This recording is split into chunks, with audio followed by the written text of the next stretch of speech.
Here's a HUD, guys. I know one of you guys in the comments was asking for a HUD.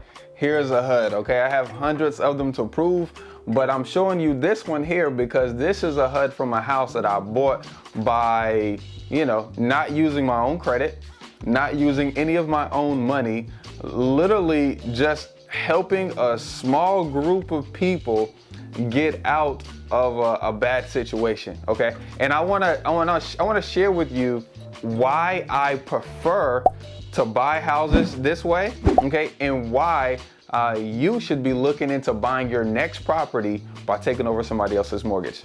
Let's talk about it.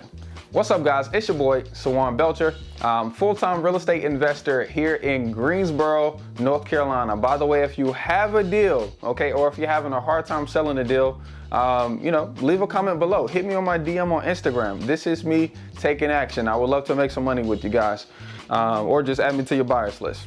Now, this topic that we're going to talk about today, taking over other people's mortgages, is one that's really like one of my favorites.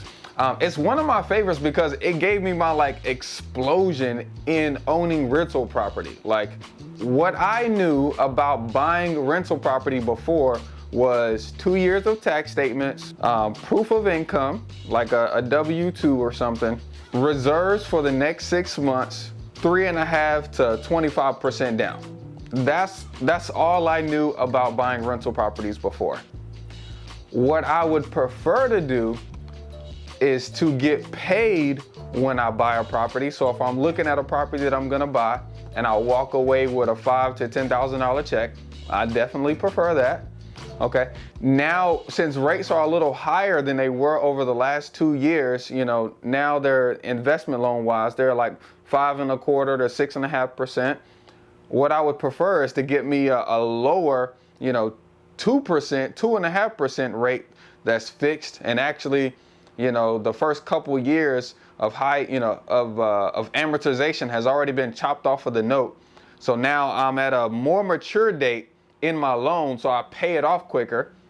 I would definitely prefer that. And I'd also like to, not have to show people all of my information. Why people need to see how much money I make? Okay, I don't want none of that. And buying houses subject to the existing mortgage is the way for you to do that. Okay. Now, my thing that I like to say with it is everybody's approved. Okay. Everybody's approved. You thought you wasn't approved? You approved for this. Okay. You approved for this. Essentially, buying houses subject to the existing mortgage allows you to buy a property by leaving the current owner's mortgage in place. Okay, while the deed goes into your name. Deed, which is the ownership, your name or your trust name. Deed of trust, where the mortgage is, that stays exactly the same. Okay, now I know you're thinking about why would somebody want to, do that?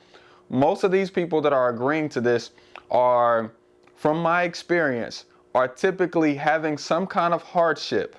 They're typically going through something where that weight is too much to bear, compared to this mortgage. So let me just give up the mortgage. That gives up my weight. I'm free. For instance, the last subject to deal that I just closed on a couple weeks ago, literally right here on Peartree. You guys have probably seen it in some of the content by now. The young lady had actually, has decent credit. Okay, has decent credit, and she's building a custom home, brand new custom home. So the custom home is her second one. It's taken her about a year to build it now. And all of her closing costs are due because they're done, and it's time for her to, it's time for her to move in. That deposit, whatever it is, I still don't know how much it was. That was too much. She didn't have that money liquid. Now, she knew she had the house that she lived in, and she knew she had equity in the house that she lived in, but she didn't know how to extract that equity and use it for her new house, which would give her time to move, and then she could always sell her house afterwards, her old house after. She didn't know how to do that.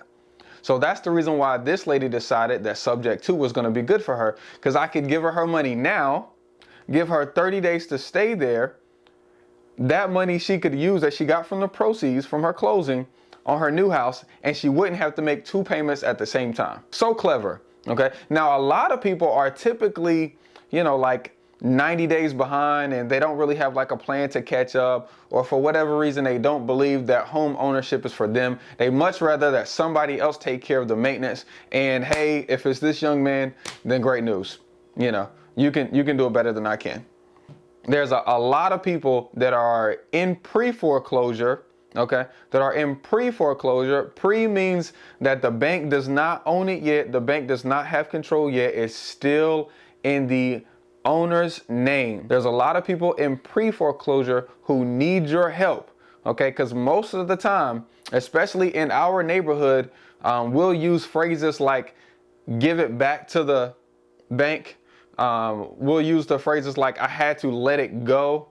But we don't really realize that there's an opportunity for us to make some money, right? There's an opportunity for us to save the house. There's an opportunity not to just let our credit go down and hey, it was a good ride, but that's over.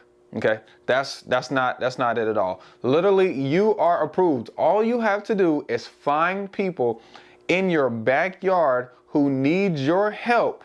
And the way you're going to help them is by taking over their existing mortgage. Now, I don't want this to go too far over your head. Okay, I just want to train you on it. Okay, actually, I have I priced it really low. Actually, in my opinion, I priced it really low. I haven't even made the flyer for it yet, but October the 1st, okay, myself and JT, we're gonna do a live training on subject to real estate investing and how you are approved for every single subject to deal, how you can find the people, how you can negotiate it, okay? We're actually gonna be talking about some of the paperwork that's involved to make this whole transaction possible. We're gonna be talking about insurances, the mortgage statements, how you should pay, you know, how you should deed the property, you know, how you should communicate with the banks.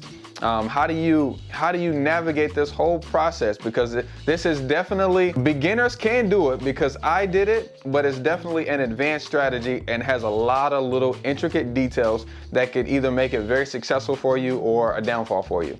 And so I want to give you those. So I'm gonna leave a link, okay? Like I said, if we don't have the page up, you know, you won't see a link down there, but I'm gonna leave a link for the subject to live training down below. Okay, and I suggest that you get it. So we did the same thing with the Raising Private Money to Wealth class. We did 3 live trainings. The first one was cheap.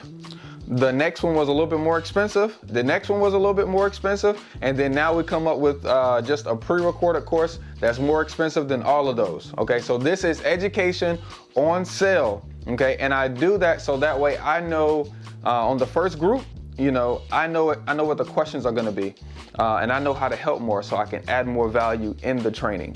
And so I want to encourage you to go ahead and pick it up now at a discount so that way you can come in on the second training or the third training and be a testimony of how you actually bought your first house by taking over a mortgage. Okay, so look, so we're gonna see you on the next one. And remember, you don't need all 3 to do a deal: time, money, and knowledge. You just need 2 to make your first $5,000, $10,000, $15,000, $20,000 check in real estate investing. Peace, y'all.